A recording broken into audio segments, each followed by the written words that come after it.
Assalamualaikum warahmatullahi wabarakatuh. Kembali lagi di channel Portal Dimensi dan tentunya masih bersama saya Kang Slamet di sini. Kali ini Kang Slamet akan menceritakan sebuah kisah yang berjudul Lingkar Dendam. Pertemuan Sudiro dan Bang Goni di mana awal semua terjadi. Cerita ini ditulis oleh Untung Prastio, dan sebelum kita masuk ke ceritanya, buat kalian yang belum subscribe channel ini, tekan tombol subscribe-nya terlebih dahulu dan tekan tombol notifikasinya agar kalian tidak ketinggalan cerita terbaru dari Portal Dimensi. Dan juga jangan lupa follow Instagramnya. Gak usah berlama-lama lagi, langsung saja kita masuk ke ceritanya. Lingkar Dendam.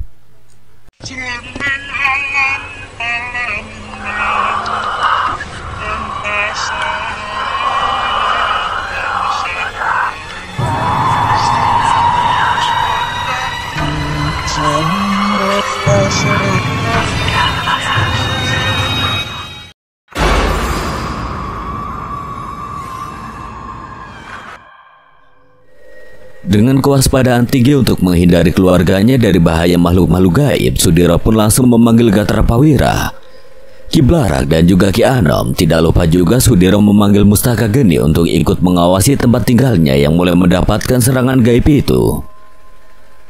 Kenapa mas, sampean kok terlihat gelisah seperti itu?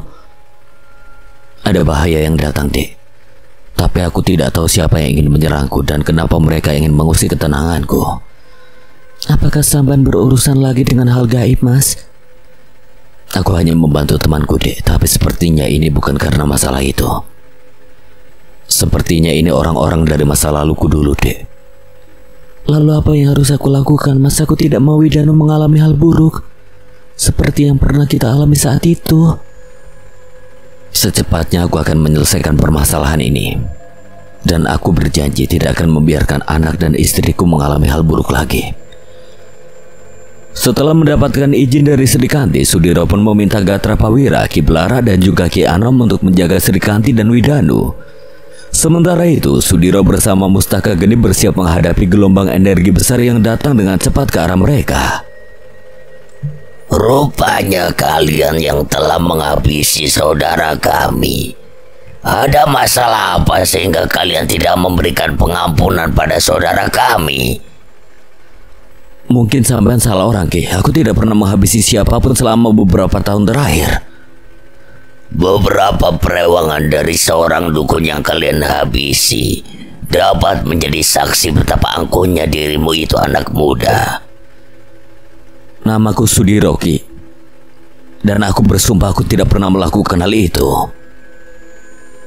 Memang bukan kau yang melakukannya, Sudiro, tapi perewanganmu itu yang telah menginjak-injak harga diri dari jagat Kalingga.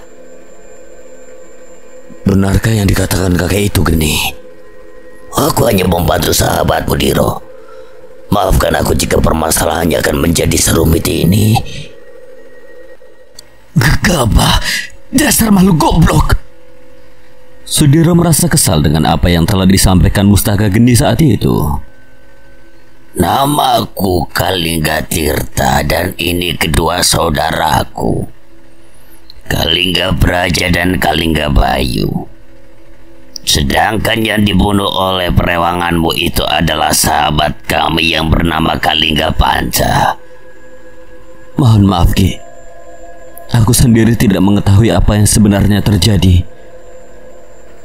Awalnya aku hanya meminta Mustaka Geni yang memang menjadi perewanganku untuk menjaga salah satu dari sahabatku. Tapi aku tidak pernah memerintahkan Mustaka Geni untuk bertindak lebih jauh, apalagi sampai menghabisi nyawa seseorang. Aku bisa saja menghabisimu serta anak dan istrimu malam ini, Sudiro. Bagiku ketiga perewanganmu yang sedang menjaga istri dan anakmu itu bukanlah apa-apa. Tapi karena keberanianmu serta tanggung jawabmu, aku memaklumi itu. Tapi aku meminta kau serahkan jin perewanganmu itu pada kami untuk menjadi abdi kami. Aku hanya memintamu menjaga orang itu, Geni. Tapi kenapa kau melanggar perintahku? Biar aku pergi bersama mereka, Diro. Aku tidak akan membuatmu masuk ke dalam kubangan hitam lagi, seperti apa yang telah kuceritakan itu. Tapi kau adalah hadiah dari seseorang yang sangat aku hormati, Geni. Jika kau pergi, apa yang akan aku katakan kepada Bahuta nantinya? Aku serahkan semua keputusan ini padamu, Diro. Bagaimana, Sudiro? Apakah dapat langsung kita selesaikan masalah ini? Apakah tidak ada pilihan lain, Ki? Sudiro berusaha bernegosiasi dengan ketiga dukun sakti tersebut. Apa yang baru saja ditanyakan Sudiro rupanya adalah sebuah siasat untuk mengulur waktu, karena pada saat yang bersamaan Sudiro meminta pada Gatra Prawira untuk menyampaikan kejadian malam ini kepada Bahuta, karena biar bagaimanapun Sudiro tidak dapat melepaskan begitu saja sosok Mustaka Geni, walaupun memang sosok itu jelas-jelas bersalah. Tapi setelah dicerna kembali, apa yang dilakukan oleh Mustaka Geni dan juga Bang Goni adalah sebuah keputusan untuk dapat mengakhiri permasalahannya. Aku tidak pernah memberikan pilihan, Sudiro. Ini adalah sebuah kebijaksanaan kami. Tapi jika kau menginginkan hal lain, maka bersiaplah menghadapi kematianmu. Energi dari ketiga dukun sakti itu pun terasa semakin membesar, seolah mereka sedang memberikan ancaman atau sebuah peringatan pada Sudiro dengan kekuatan mereka. Tapi Sudiro yang sudah berpengalaman pun dapat membaca situasi. Jika kekuatannya dan Mustaka Geni digabungkan, Sudiro yakin dapat mengusir ketiga dukun sakti tersebut dari tempat mereka berada saat itu. Hanya saja Sudiro sengaja mengulur waktu untuk menunggu Bahuta datang dan membantunya. Tak berselang lama, sosok yang ditunggu Sudiro pun datang bersama bala tentaranya. Puluhan makhluk gaib datang bersama Gatra Prawira dan juga Bahuta. Merasakan adanya energi besar datang, ketiga sosok Kalingga bersaudara itu pun langsung memanggil makhluk-makhluk gaib peliharaan mereka, yang jumlahnya hampir sama dengan yang dibawa oleh Bahuta saat itu. Kenapa hanya Sukma saja yang datang, Pak Tua? Apakah kau tidak memiliki ajian lipat bumi?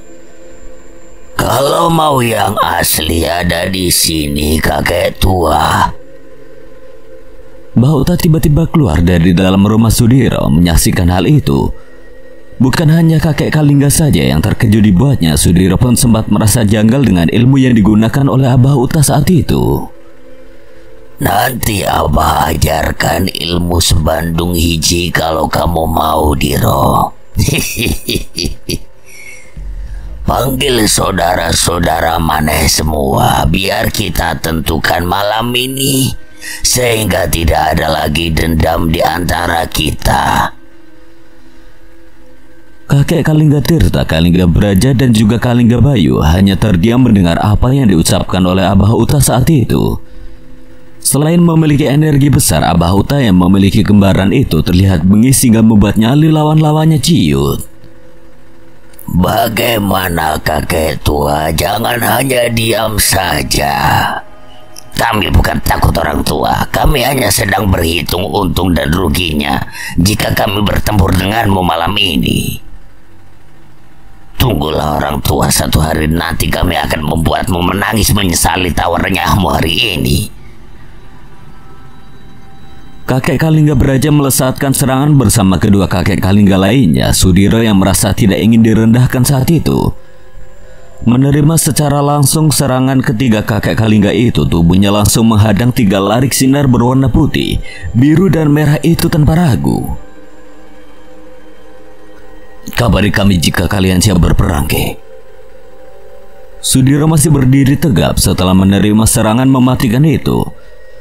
Tanpa menjawab perkataan dari Sudiro, ketiga kakek Kalingga pun langsung menghilang bersama makhluk gaib yang menjadi peliharaan mereka masing-masing.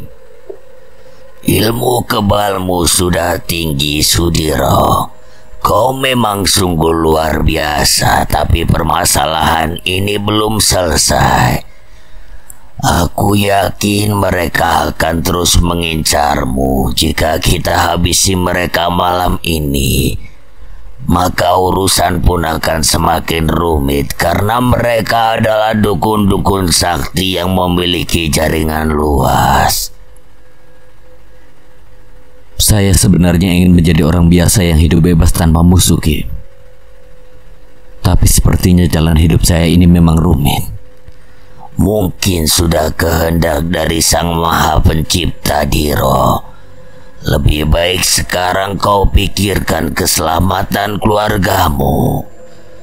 Bawalah keluargamu ke tempat tinggalku. Kalian akan aman berada di sana sebelum kita dapat menemukan jalan keluar dari masalah ini. Sejak saat itulah Sudiro dan keluarganya serta makhluk-makhluk gaib di sekitarnya tiba-tiba menghilang. Bang Goni dan Bang Ahmad yang merasa heran dengan kepergian Sudiro dan juga Mustaka Geni pun terus berusaha mencari keberadaan mereka.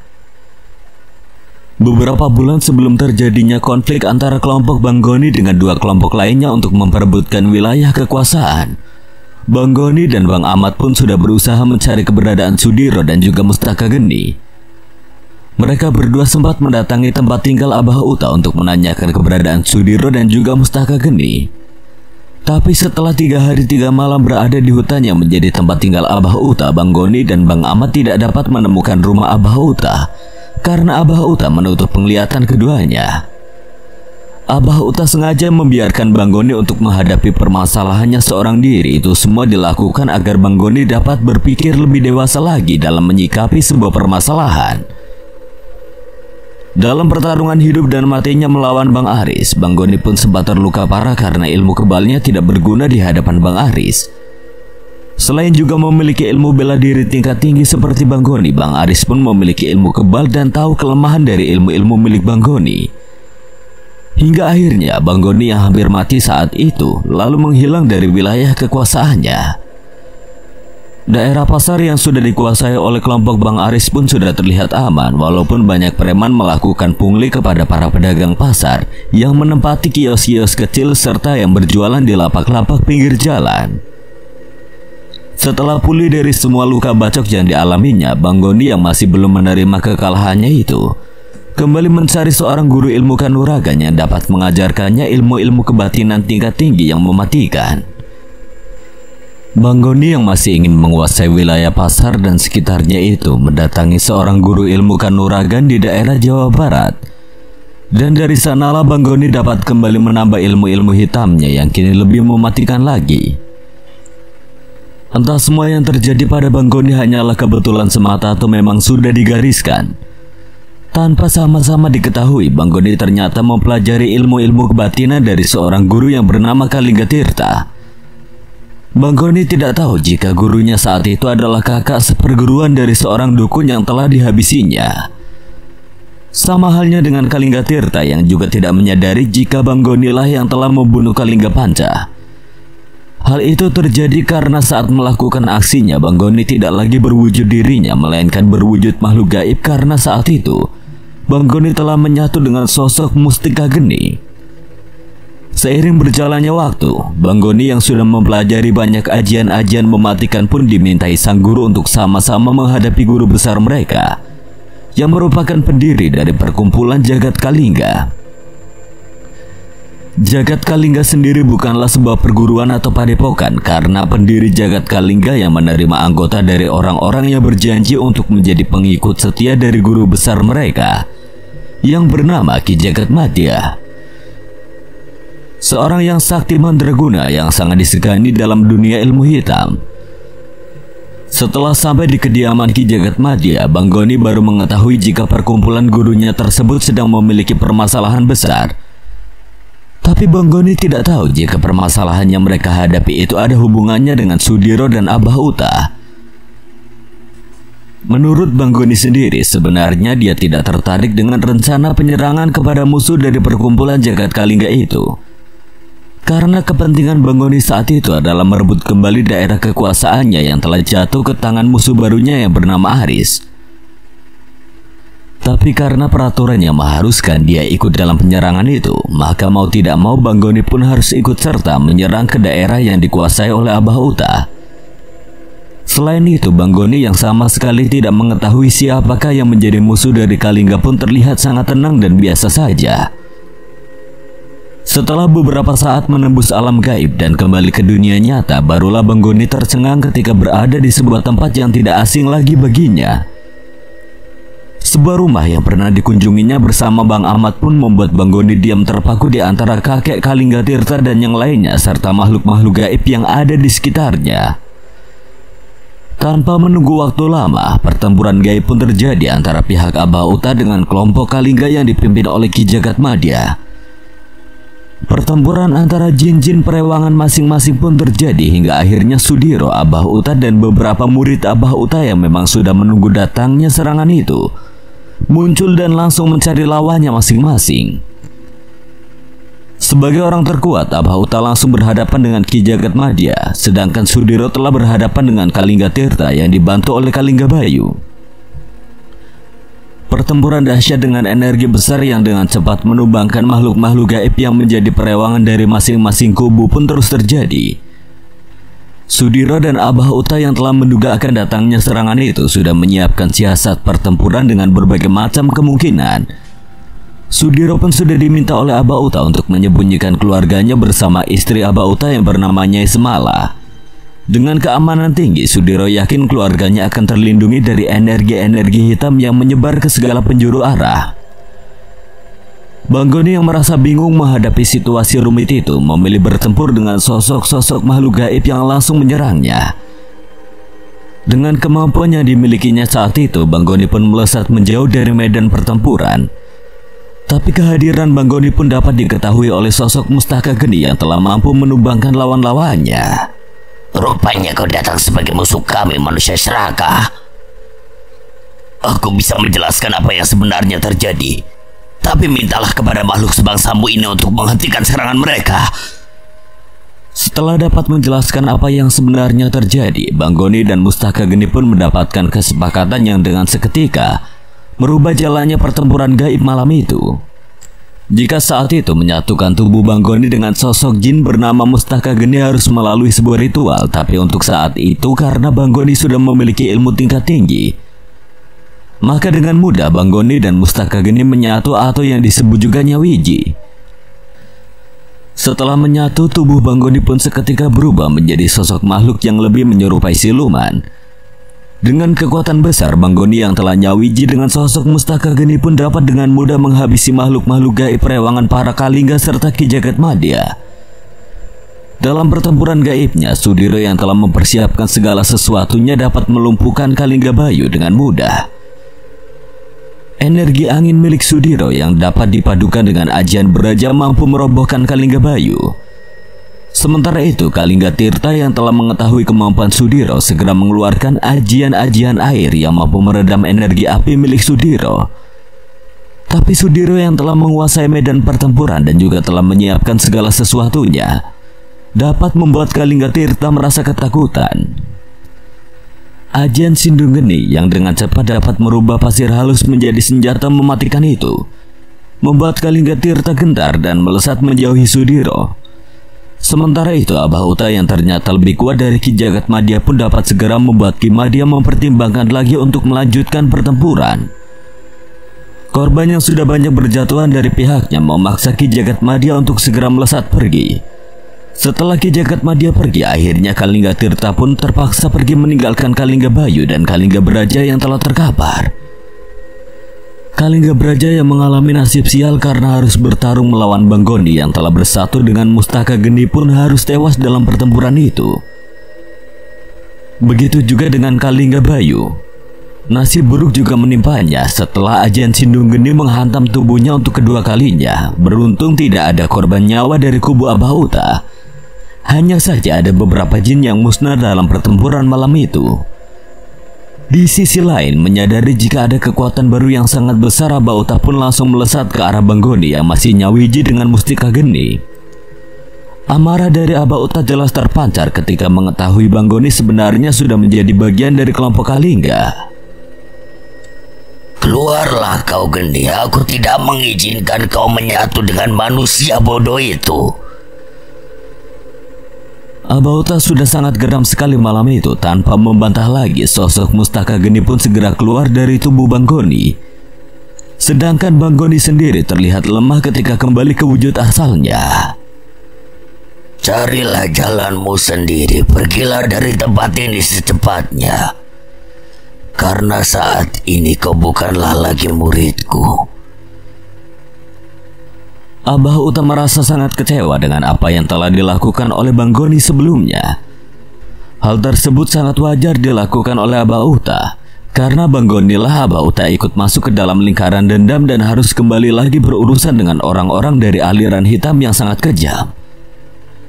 Walau Abah Uta sendiri memiliki ilmu hitam, tapi Abah Uta sudah tidak lagi memiliki keinginan untuk mengurusi hal-hal yang bersifat duniawi. Abah Uta yang ingin menghabiskan masa tuanya dengan damai bersama Nyai Semala pun harus kembali ke jalan yang sudah lama ditinggalkannya.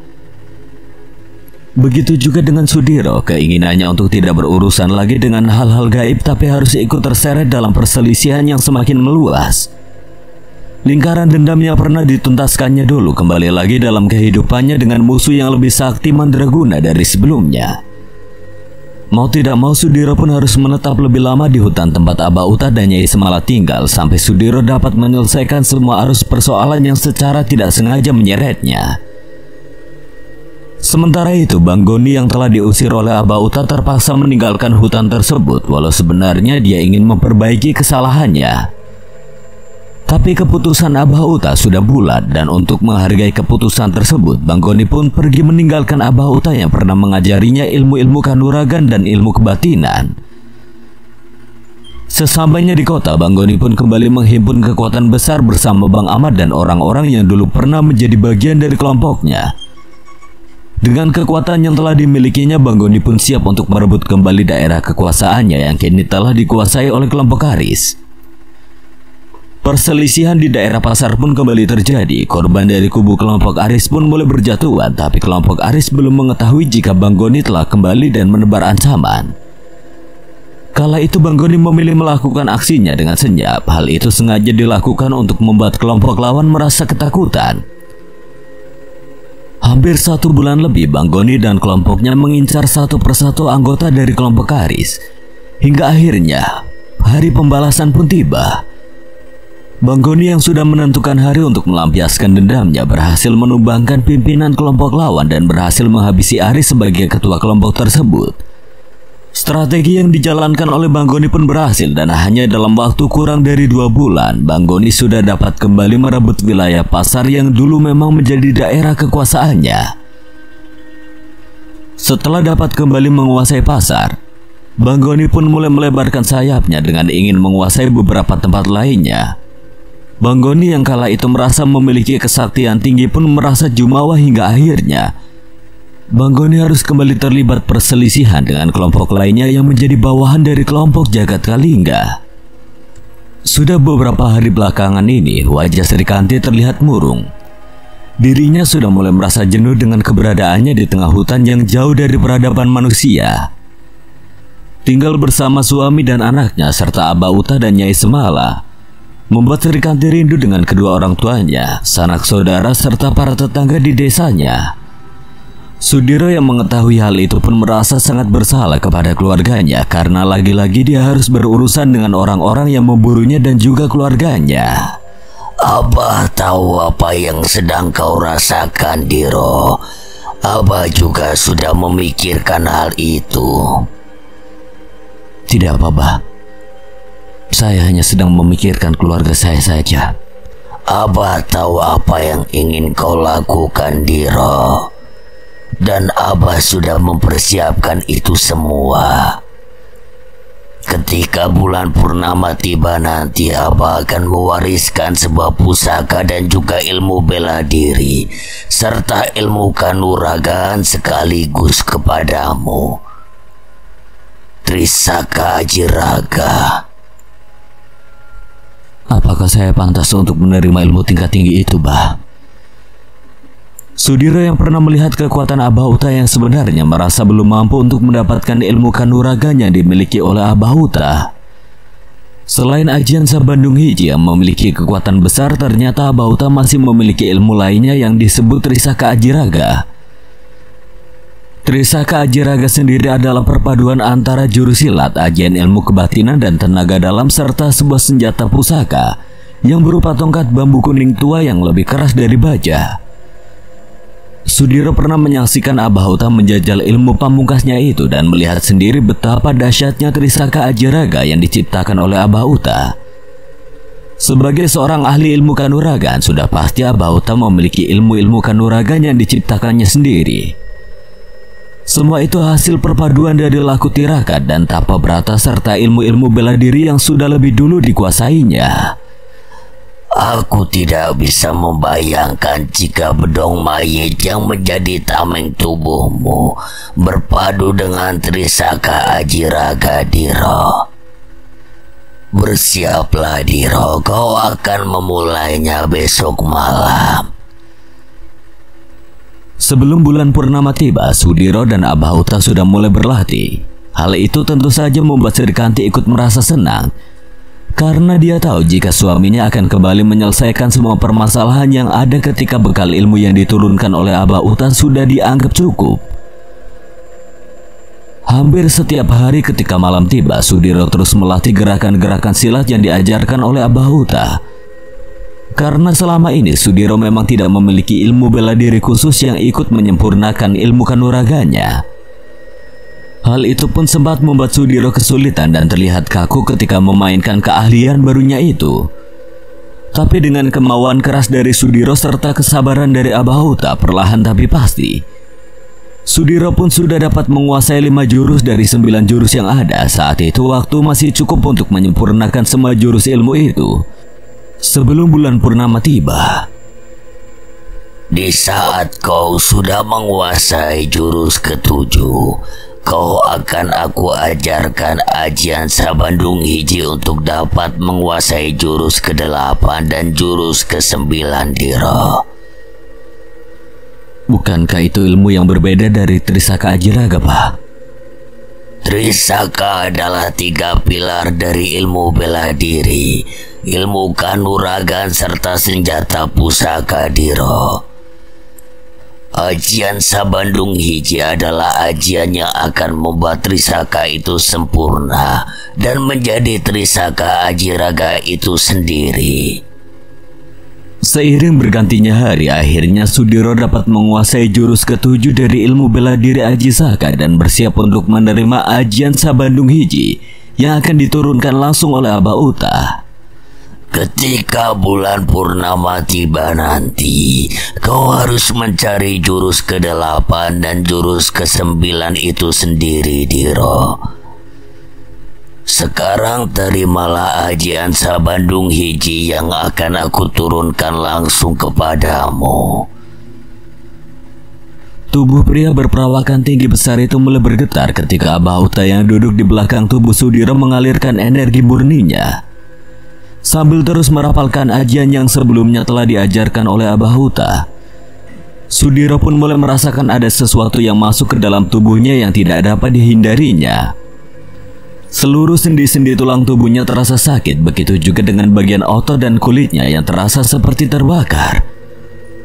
Asap putih pun perlahan keluar dari dalam tubuh Sudiro yang menjadi tanda merasuknya seluruh ilmu kanuragan yang dimiliki oleh Abahauta ke dalam tubuhnya. Pergilah ke Sungai Cidamar, bersihkan dulu tubuhmu dan ambillah pusaka yang telah menunggumu di sana, Diro. Baik, Bah. Sesampainya di Sungai Cidamar, Sudiro pun langsung masuk ke dalamnya dan mengambil posisi duduk di pinggir sungai yang tidak terlalu dalam. Rasa lelah yang telah dirasakan tubuhnya membuat Sudiro merasakan kantuk yang luar biasa walaupun tubuhnya berada di dalam aliran sungai kala itu. Ketika baru saja merasa terlelap, Sudiro merasakan ada sebuah benda kasar yang bergerak perlahan menggesek tubuhnya. Ketika Sudiro membuka kedua matanya, tiba-tiba saja tubuhnya sudah dililit sebuah ular besar berwarna merah yang memiliki 2 tanduk di kepalanya. Baru saja Sudiro merasakan sakit di seluruh bagian tubuhnya mereda, tapi kini dia harus kembali merasakan sakit yang teramat sangat ketika ular raksasa itu terus melilit tubuhnya hingga membuat tulang di tubuhnya seperti hancur. Menyadari bahwa nyawanya sedang terancam, Sudiro pun mulai merapalkan ajian Sindung Geni miliknya yang biasa digunakan menjadi ajian utamanya. Tapi sepertinya ajian itu tidak banyak membantu Sudiro hingga akhirnya Sudiro tersadar ketika melihat bulan bersinar dengan terang dalam bentuk yang sempurna. Entah sudah berapa lama Sudiro berada di dalam sungai tersebut dalam keadaan tertidur, hingga akhirnya Sudiro terbangun ketika ular besar tersebut melilit tubuhnya dengan kencang. Mengetahui jika saat itu adalah malam bulan purnama, Sudiro pun langsung merapalkan ajian Sabandung Hiji yang sudah dikuasainya. Hingga tiba-tiba saja muncul satu sosok lagi yang tubuhnya berdiri tepat di atas kepala ular tersebut. Sosok tubuh Sudiro yang satunya pun mulai menyerang ular raksasa tersebut dengan jurus Ajisaka. Pukulan dan tendangannya pun dapat dengan telak mengenai kepala ular dan tubuh ular besar itu hingga akhirnya tubuh asli Sudiro dapat terlepas. Karena baru menguasai 7 jurus Ajisaka, Sudiro pun melakukan gerakan yang entah dari mana asalnya.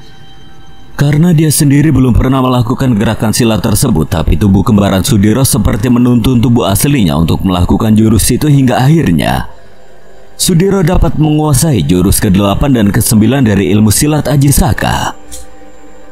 Dengan gerakannya yang terlihat semakin cepat dan membuat sosok ular besar itu kewalahan, akhirnya sosok ular raksasa berwarna merah itu meminta Sudiro untuk menghentikan serangannya, dan dengan tiba-tiba sosok ular besar berwarna merah itu pun langsung berubah menjadi tongkat kayu berwarna merah kecoklatan yang memandarkan energi besar. Akulah bagian dari ajian Trisaka itu dan kini kau telah menguasai ajian Trisaka Ajiraga, ujar sosok suara yang berasal dari tongkat kayu berwarna merah yang melesat ke arah Sudiro. Walau sempat merasa bingung dengan apa yang terjadi, Sudiro pun langsung kembali ke rumah Abah Uta. Setelah merapalkan ajian penutup dari ilmu Sabandung Hiji, rasa tidak percaya jika dirinya akan mendapatkan kemampuan yang luar biasa itu membuat Sudiro terus memandangi tongkat kayu yang awalnya adalah sosok ular besar yang menyerangnya. Syukurlah kau sudah dapat menguasai ajian Trisaka Ajiraga itu dengan sempurna, Diro. Saya seperti sedang bermimpi, Bah. Kau tidak memiliki ambisi, Diro, hingga kau bisa mendapatkan lebih dari yang kau kira.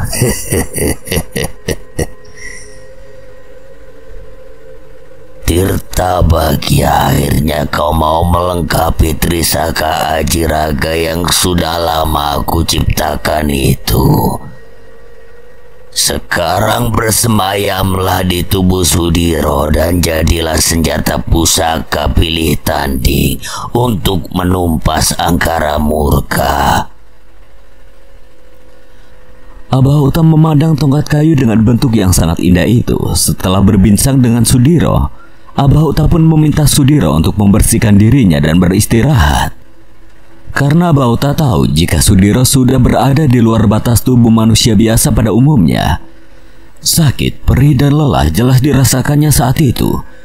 Hingga Abah Uta pun memintanya untuk beristirahat selama beberapa hari ke depan.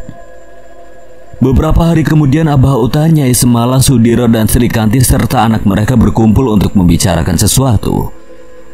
Abah Uta dan juga Nyai Semala yang tahu akan keresahan hati Sri Kanti pun meminta Sudiro untuk pergi dan menyelesaikan permasalahannya. Aku akan menjaga istri dan anak-anakmu, Diro. Sekarang kau bisa memulai untuk menyelesaikan apa yang membuatmu dan keluargamu terkurung di tempat ini bersama kami. Baik, Bah. Saya mengerti apa yang Abah maksud, sementara saya titipkan istri dan anak saya di sini. Keesokan harinya, setelah mempersiapkan segala sesuatunya, Sudiro pun langsung berpamitan kepada Sri Kanti dan anaknya serta Abah Uta dan Nyai Semala. Sudiro yang telah mempercayakan keselamatan istri dan anaknya kepada Abah Uta dan Nyai Semala tanpa ragu lagi segera pergi dari rumah yang berada di tengah hutan daerah ujung kulon itu. Bersama Gatra Pawira, Ki Blarak dan Ki Anom, Sudiro pun memulai petualangannya untuk mengakhiri permasalahannya dengan kelompok Kalingga. Sombong, angkuh, dan arogan itulah sedikit gambaran dari sosok Bang Goni yang sudah 1 tahun terakhir menguasai daerah pasar dan sekitarnya. Setelah lama tidak bertemu Sudiro, Banggoni pun mengira jika kemampuan atau ilmu-ilmu yang dimilikinya masih lebih tinggi dibandingkan dengan Sudiro. Hal itu pun membuat Banggoni langsung menyerang Sudiro dengan ajian yang dipelajarinya dari sosok Kalinggatirta. Tapi ternyata Banggoni salah dalam menilai sosok Sudiro yang terlihat semakin bijak dengan ilmu-ilmu yang sudah setara atau bahkan melebihi Aba Uta saat itu. Serangan Banggoni yang dapat ditangkal oleh Sudiro tanpa mengeluarkan sedikit pun energi membuat Banggoni semakin geram. Hingga akhirnya Sudiro pun meminta sosok Tirta Bagya yang bersemayam di tubuh Sudiro keluar dan menakut-nakuti serta mengancam Banggoni. Guru sampean sekalipun bukanlah tandinganku saat ini, Banggoni. Apakah begini caramu menyambut seorang kawan lama? Ampun Mas, ampun, maafkan saya. Saya hanya ingin menjajal kemampuan Mas Diro saja. Sambil membacakan mantra penutup, Sudiro pun tersenyum dan meminta Tirta Bagya untuk kembali ke dalam tubuhnya. Dan hal itu pun membuat Banggoni merasa bingung dan langsung berlari memeluk tubuh Sudiro. Tidak usah berbasa-basi lagi, Bang. Sekarang juga antarkan saya ke tempat Kalingga-Kalingga itu berada. Apa Mas Diro tidak istirahat dulu? Saya sudah lama beristirahat, Bang, dan saya sudah lama tidak menghajar seseorang. Balasan Sudiro membuat Banggoni semakin gentar dengan energi besar yang tiba-tiba keluar dari dalam tubuh Sudiro bersamaan dengan amarah yang terpancar dari wajahnya. Baik Mas, saya akan antarkan Mas Diro. Sebentar saya akan menyiapkan kendaraan untuk kita pergi ke sana. Baru saja beberapa bulan lalu saya mengalahkan orang yang memegang wilayah Ruko Mas Diro, dan ternyata orang itu meminta bantuan kepada Kalinggatirta. Tapi entah mengapa kelompok itu tidak mendatangi saya, Mas. Ujar Banggoni dalam perjalanannya bersama Sudiro dengan mobil milik Banggoni saat itu. Banggoni meminta Bang Ahmad dan salah seorang anak buahnya untuk menemaninya mengantarkan Sudiro ke tempat Kalinggatirta berada, mulai menceritakan banyak hal tentang perkumpulan Jagat Kalingga yang dipimpin oleh sosok dukun sakti bernama Ki Jagat Madya. Saya tidak lagi berdiri di samping keperluan sampean, Bang. Saya hanya ingin memperbaiki kehidupan saya dan keluarga saya dengan menyudahi lingkaran dendam yang sampean buat sebelumnya. Banggoni pun sempat tercengang mendengar apa yang baru saja disampaikan oleh Mas Diro. Dirinya tahu jika terlibat langsung dengan sosok Kalinggatirta yang tidak lain adalah gurunya itu, akan membuatnya berada di situasi yang sangat sulit nantinya. Ya Mas, saya minta maaf karena telah membuat keadaan menjadi serumit ini. Sampean hanya perlu menunjukkan daerah kakek tua itu berada, dan setelah itu sampean pergi sejauh mungkin dari tempat itu, agar tidak lagi terlibat dalam situasi yang sulit. Setelah beberapa jam menempuh perjalanan, akhirnya Banggoni dan Sudiro pun sampai di tempat Kalinggatirta berada. Setelah menunjukkan lokasi yang dimaksud, Sudiro pun langsung meminta Banggoni untuk pergi karena merasa khawatir dengan perjalanan Banggoni. Akhirnya Sudiro pun meminta Gatra Pawira mengawal perjalanan Banggoni dan Bang Ahmad. Sementara itu Sudiro pun mulai melesat pergi ke tempat Kalinggatirta berada. Seperti sudah mengetahui akan kedatangan Sudiro, Kalinggatirta pun langsung menyambut kehadiran Sudiro dengan sebuah energi besar yang langsung melesat memburu Sudiro. Ajian tapak banyu yang berbentuk cahaya kebiruan itu terus menyerang Sudiro yang berusaha ingin menghindari serangan berkekuatan tinggi dari Kalinggatirta itu. Ajian Sindung Geni yang berusaha dilepaskan Sudiro di saat terdesak pun akhirnya mampu menghalau ajian tapak banyu dan menciptakan ledakan besar di depan rumah yang menjadi tempat tinggal Kalinggatirta. Akhirnya kau datang juga, Sudiro. Kami memang sudah menunggu kedatanganmu. Aku datang untuk menyudahi pertikaian kita, Ki. Tidak ada tujuan lain selain ingin mengajakmu berdamai. Kedamaian tidak akan pernah ada di lingkaran hitam tempat kita berada saat ini, Sudiro. Yang ada hanyalah menjadi pemenang dan menjadi pecundang. Terus hidup atau mati. Badai serangan mematikan pun tiba-tiba saja membuat Sudiro terperangkap di dalam kekuatan ilmu hitam yang sangat kuat. Tapi dengan bedong mayit yang masih menempel di tubuhnya, Sudiro tidak mengalami sedikit pun luka ketika gelombang energi besar dari orang-orang yang menjadi bawahan Kalinggatirta menyerangnya secara bersamaan. Di saat itulah ajian Trisaka Ajaraga mulai ditunjukkan oleh Sudiro bersamaan dengan tongkat kayu jelmaan dari Tirta Bagya. Sudiro dengan mudah dapat menghalau serangan dari musuh-musuhnya. Tidak ingin menunggu terlalu lama, Sudiro pun mengeluarkan pasir pantai laut selatan yang langsung diisi oleh ajian Sindhugeni untuk menghabisi musuh-musuhnya. Aku hanya ingin menawarkan perdamaian, Ki. Jangan memaksa untuk bertindak lebih jauh lagi. Tugasku hanya untuk membuatmu menghabiskan tenagamu, Sudiro, bukan untuk menyepakati sebuah perjanjian dan juga bukan untuk mengalahkanmu. Sekarang mari kita beradu ilmu, Sudiro. Kalingga Tirta langsung melesatkan ajian tapak banyu dengan kekuatan tinggi. Sudiro yang mulai merasakan firasat buruk pun langsung menyambut ajian tapak banyu dengan jurus kelima. Tongkat Tirta Bagya pun langsung memukul hancur ajian berkekuatan tinggi itu dengan mudah hingga membuat Kalingga Tirta terperanjat. Belum sempat hilang rasa herannya, Sudiro pun langsung menghukum Kalingga Tirta dengan ajian Sindhugeni yang diisi ke tongkat Tirta Bagya. Hingga tongkat pusaka milik Sudiro itu melesat dengan cepat dan langsung menembus tubuh Kalingga Tirta. Setelah dapat mengalahkan Kalingga Tirta, Sudiro pun langsung membacakan sebuah ajian untuk membawanya pulang ke tempat Abah Uta berada. Hanya dalam waktu singkat, Sudiro pun sudah berada di dalam hutan yang menjadi tempat tinggal Abah Uta dan juga Nyai Semala. Tapi ada yang sedikit berbeda dari sebelumnya. Aura hitam sangat terasa di hutan tersebut dan juga bekas pertempuran hebat pun masih terlihat oleh Sudiro kala itu. Abah Uta dan Nyai Semala diserang oleh 3 orang sakti yang datang dengan puluhan makhluk gaib, Mas. Lalu bagaimana dengan keadaan Abah Uta dan Nyai Semala, Kanti? Mereka baik-baik saja, Mas. Hanya saja Abah Uta mengalami luka dalam dan Nyai Semala mengalami luka memar di bagian tangannya. Saat ini mereka berdua sedang beristirahat. Sri Kanti langsung berjalan menuju ke rumah kecil yang ditempati oleh Abah Uta dan Nyai Semala itu. Setelah mengetahui kondisi Abah Uta yang sebenarnya, Sudiro pun langsung mengalirkan energi murninya ke tubuh Abah Uta yang terdapat bekas luka. Setelah Abah Uta dapat membuka kedua matanya, Sudiro pun langsung meminta Abah Uta untuk duduk dan mulai mengalirkan energi Sindhugeni yang bertujuan untuk membuka sirkulasi darah di tubuh Abah Uta yang tersumbat di beberapa bagian. Setelah beberapa saat, Abah Uta pun dapat memuntahkan cairan hitam pekat yang membuat nafasnya kembali lega saat itu. Setelah mengobati Abah Uta, Sudiro juga langsung mengeluarkan racun yang ada di bagian luar tubuhnya Semala dengan ajian Sindhugeni. Sudiro berhasil melumpuhkan racun dari serangan musuh yang mengenai tubuhnya Semala sebelum dapat masuk ke dalam tubuhnya. Musuh kita saat ini bukan lagi sekedar dukun sakti biasa, Sudiro. Siapa, Pak? Siapa yang datang menyerang tempat ini?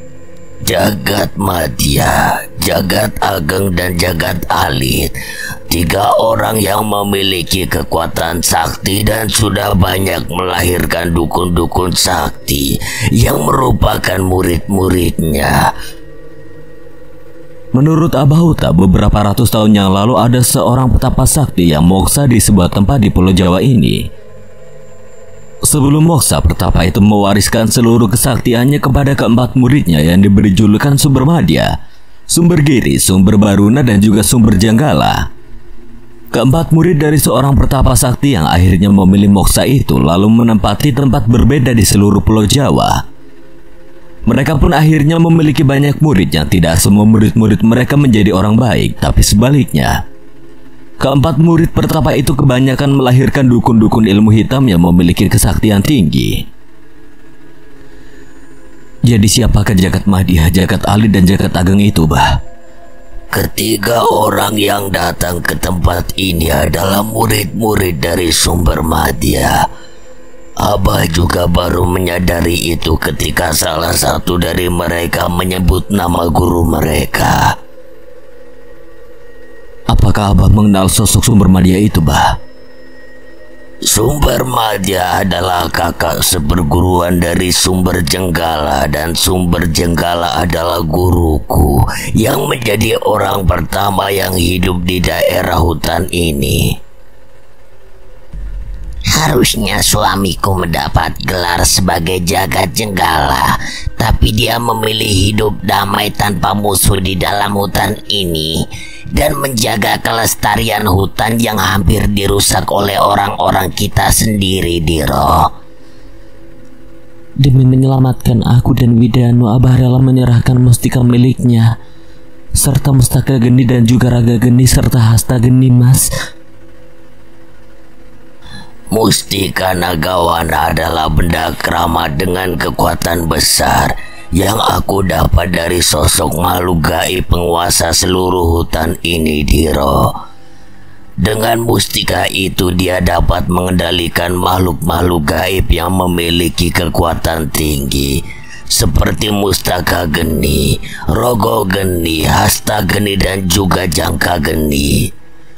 Keempat sosok makhluk gaib itu dapat diperintah dan akan menuruti orang yang memegang mustika Nagawana itu. Aku takut jika Jagat Madya, saudara seperguruannya, memanfaatkan mustika Nagawana untuk menyerang kerajaan-kerajaan gaib di Nusantara ini, Diro. Jadi mau tidak mau kita harus mengambilnya dari tangan-tangan kotor itu. Jadi memang kita harus merebut kembali mustika serta makhluk-makhluk gaib yang telah lama menemani Abah itu, Bah. Iya, Mas, rebutlah kembali apa yang telah menjadi hak milik dari Abah. Kalau kau sudi membantuku, aku akan membawa Sri Kanti dan Widanu bersama istriku untuk tinggal di sebuah lembah yang memiliki perlindungan alami dari bekas tempat Nagawana bertapa hingga sosok itu moksa. Kau juga boleh mengajak 3 teman gaibmu itu ke sana, Diro. Mudah-mudahan mereka memiliki hati yang baik sehingga dapat masuk ke lembah itu. Raut bahagia terpancar di wajah Sri Kanti ketika kedua matanya melihat keindahan sebuah tempat yang akan menjadi tempat tinggal barunya. Lembah Balulang adalah sebuah tempat indah yang dihuni berbagai macam satwa yang bahkan sudah dinyatakan punah di Pulau Jawa. Lembah Balulang adalah tempat sosok Nagawana bersemedi hingga mendapatkan kesempurnaan dan moksa di sana.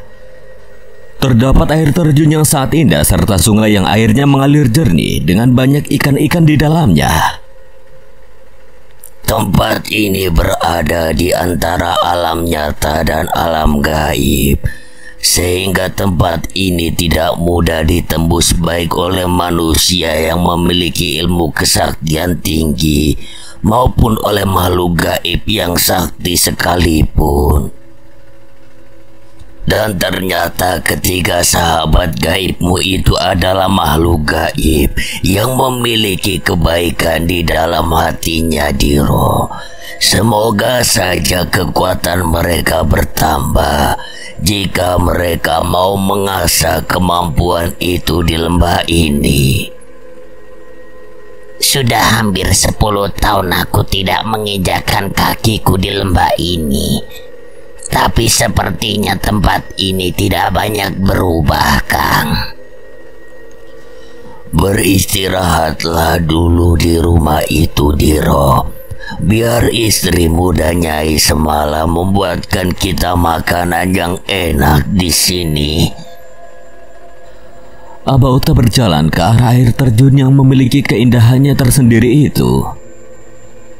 Suamiku itu orang baik. Sebenarnya dia sudah tidak ingin berurusan dengan persoalan duniawi. Dia hanya ingin hutan di ujung kulon ini terjaga dan tidak dirusak oleh manusia-manusia serakah yang banyak mengambil hasil bumi dari satu tempat. Nyai semalam menatap tajam Abah Uta yang berjalan menuju ke air terjun yang tidaklah terlalu tinggi itu. Karena merasa ada yang berbeda dari Sri Kanti, Sudiro pun merasa sangat tenang dan sejenak bisa melupakan kesalahannya karena telah kembali melibatkan Sri Kanti dalam permasalahan pelik ini. Sudiro pun langsung mengajak anaknya yang bernama Widanu untuk bermain di tempat yang sangat indah itu. Dari raut wajahnya, Sudiro pun mulai merasakan kebahagiaan yang sudah beberapa waktu dia lupakan itu. Bisa bermain dengan anak lelakinya adalah sebuah kebahagiaan besar bagi Sudiro yang sempat dibuat pusing oleh permasalahan yang awalnya bersumber dari sahabatnya itu. Sementara itu, dari arah air terjun terlihat Abah Utam membawa sesuatu yang sangat merepotkan dirinya. Tapi ketika Sudiro hendak membantu Abah Utam menolaknya dan meminta Sudiro untuk masuk ke dalam rumah kecil di tengah hutan yang sangat indah itu. Aku sangat yakin jika pedang mayitmu itu dapat melindungimu dari ajian-ajian sakti selama ini, Diro. Tapi sebelumnya janganlah kau tersinggung. Jika aku mengatakan bedong mayitmu tidak akan mampu menahan serangan dari sosok Wanageni. Siapa lagi bahas sosok Wanageni itu? Wanageni adalah sosok makhluk berkekuatan api yang pernah dikalahkan oleh Nagawana ratusan tahun yang lalu. Karena tidak ingin membahayakan keselamatan banyak manusia, akhirnya Nagawana memecah tubuh Wanageni menjadi 3 bagian. Mustaka Geni, Raga Geni, dan Hasta Geni. Dengan mustika Nagawana sebagai kunci untuk menyatukan makhluk berkekuatan besar bernama Wanageni itu. Abah Utam menjelaskan sambil memberikan kulit ular dengan sisik emas yang berkilauan itu. Gunakan ini, Diro. Lulang Nagawana ini dapat meredam kekuatan dari Wanageni jika nantinya kita harus bertempur melawannya.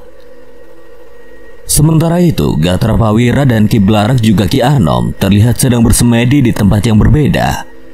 Mereka bertiga seperti merasa ada sumber energi besar yang dapat menambah kekuatan mereka di tempat itu.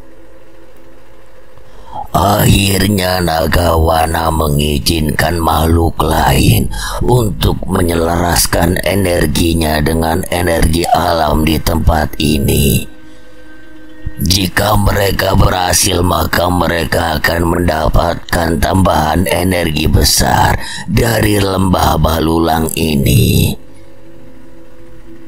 Istirahatlah dulu, Diro. Malam ini aku akan mengambil kembali pusakaku yang aku tinggal di Gua Lawang yang ada di balik air terjun itu.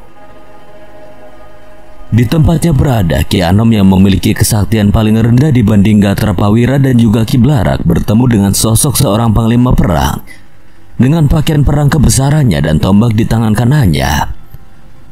Sosok panglima perang yang bertubuh tegap itu memandang ke arah Ki Anom sambil tersenyum seolah menyambut kedatangan Ki Anom di tempat itu. Apa yang kau cari di tempat tersembunyi ini, Kisanak? Mohon maaf, Raden, saya hanya ingin menyatu dengan alam di tempat ini yang energinya terasa hangat. Jika Raden tidak berkenan, maka saya akan secepatnya pergi dari tempat ini.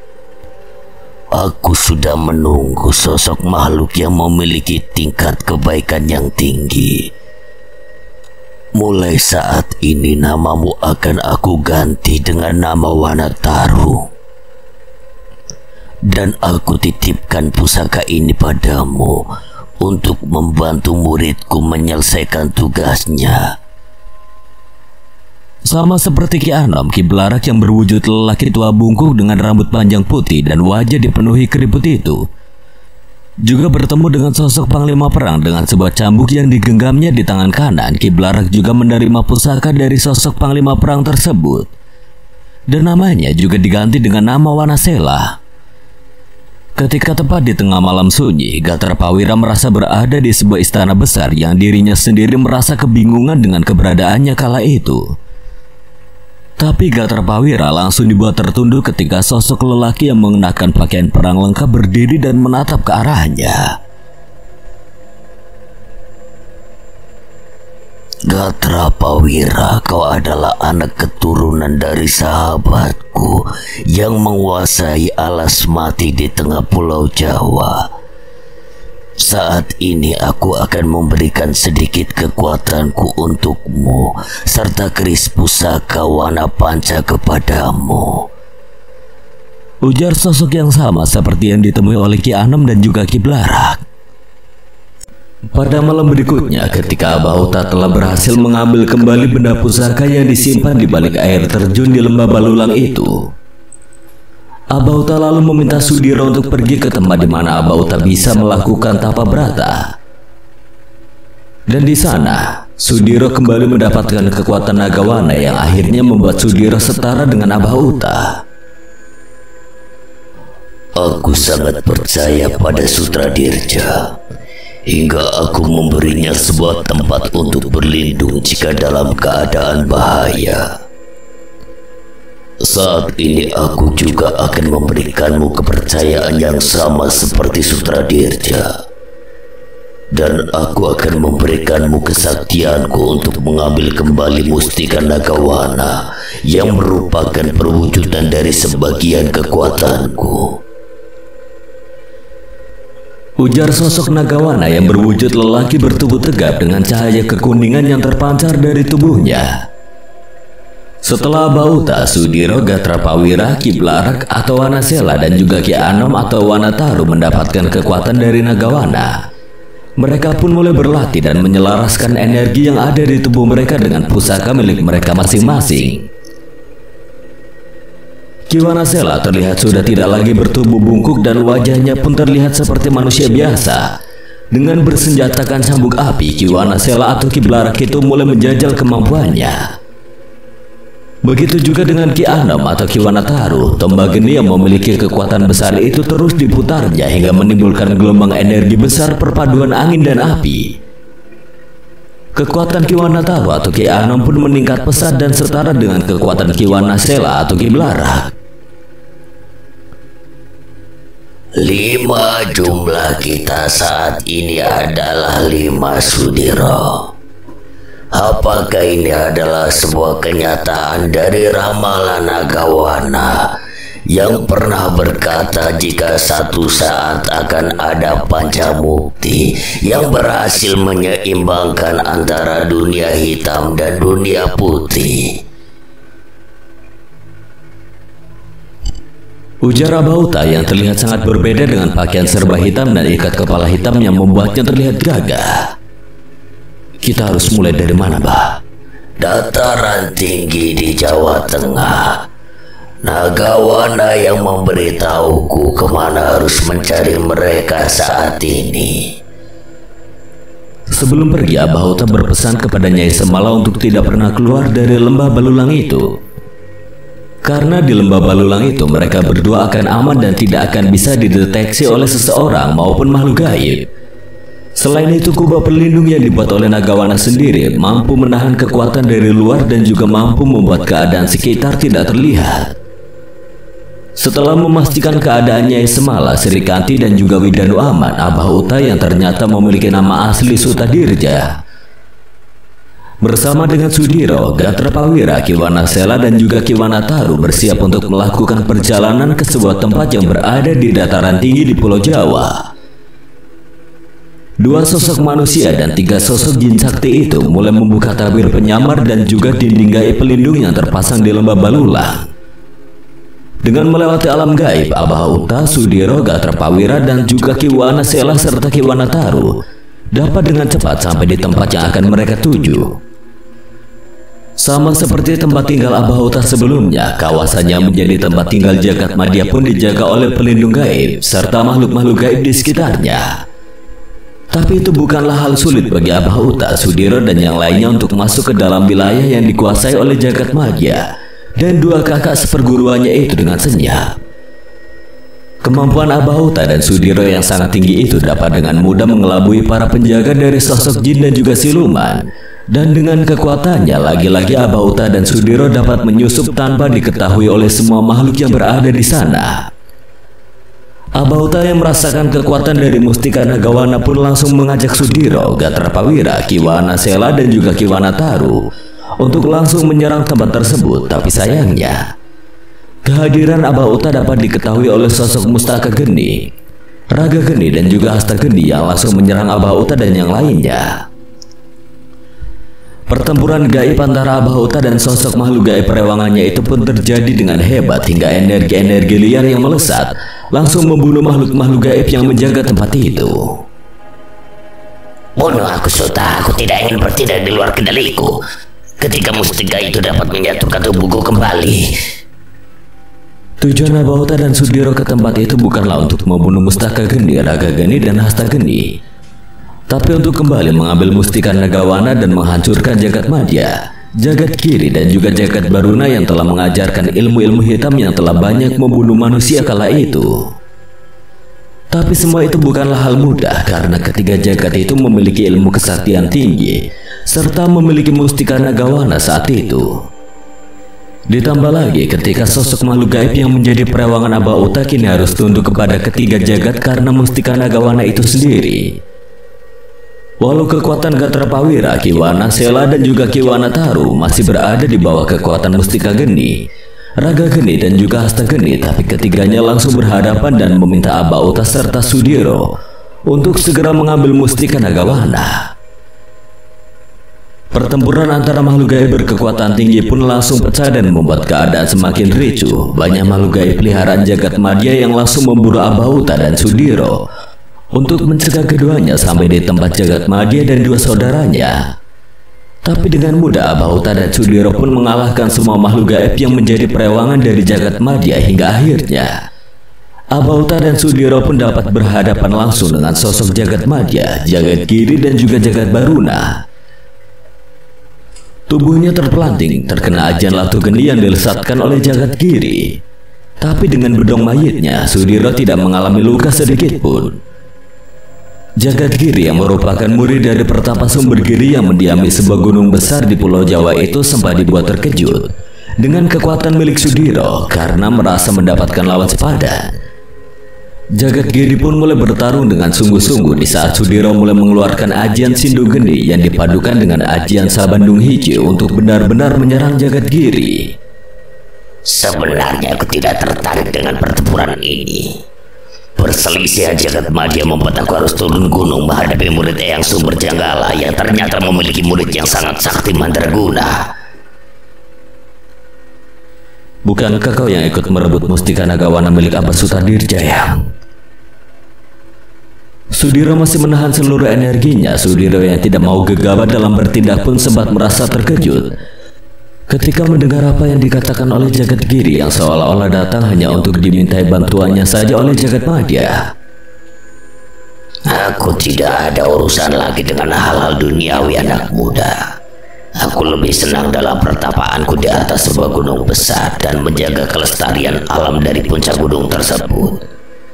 Tapi jagat Madya datang meminta bantuanku karena perselisihannya itu. Jadi aku terpaksa turun gunung dan mendapatkan lawan yang cukup sakti saat ini. Aku juga tidak terlibat dengan apa yang kau ceritakan tadi, anak muda, karena aku sama sekali tidak tertarik dengan mustika Nagawana yang memiliki kekuatan besar itu. Kalau begitu sebaiknya Eyang pergi dari tempat ini karena aku sendiri tidak akan menambah jumlah musuhku lagi. Kedatanganku ke tempat ini hanya untuk mengambil mustika Nagawana dan juga sosok Wana Geni yang masih menjadi sosok mustika Geni, Raga Geni, dan Hasta Geni itu ya. Sudiro perlahan menurunkan energinya yang telah dia siapkan untuk menyerang jagat Giri. Tapi dari arah belakang jagat Giri muncul energi besar yang langsung menyerang Sudiro. Dengan melompati tubuh jagat Giri, sosok berukuran tinggi itu terus menggempur pertahanan Sudiro dengan ajian-ajian yang mematikan. Untuk apa berdiskusi dengan musuh, Kakang? Bukankah adikmu memintamu untuk mengalahkannya? Ujar sosok jagat ageng yang terlihat murka karena tahu jika Sudiro telah menceritakan apa yang sebenarnya terjadi. Bukannya begitu, Ageng. Walaupun harus bertempur mati-matian, tapi aku juga harus tahu duduk permasalahannya di mana. Walaupun kita bersaudara, tapi aku tidak mau berdiri di pihak yang salah.